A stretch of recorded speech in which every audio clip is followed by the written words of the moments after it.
በአለማችን በተከታይ ቁጥር በከፍተኛ ሁኔታ እየጨመረ ካለው ሃይማኖቶች ውስጥ የመጀመሪያው እስልምና ነው። እስልምና ኦልሞስት አሁን ላይ ከ2 ቢሊዮን ህዝብ በላይ ተከታይ ያለው።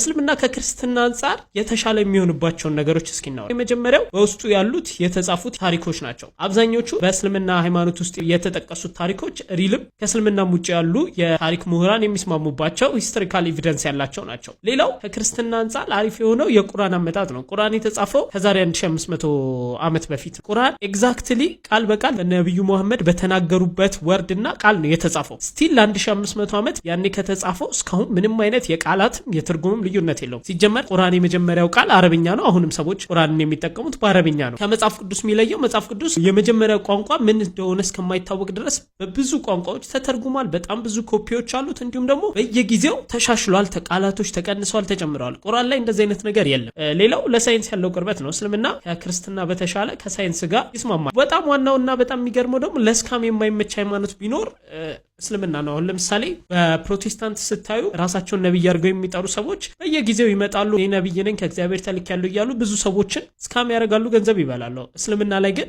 የመጨረሻው ነብዩ መሐመድ። በተለያዩ ጊዜዎችም ራሳቸውን የእስልምና ነብይ አድርገው ለመነሳት የሞከሩ ሰዎች አሉ።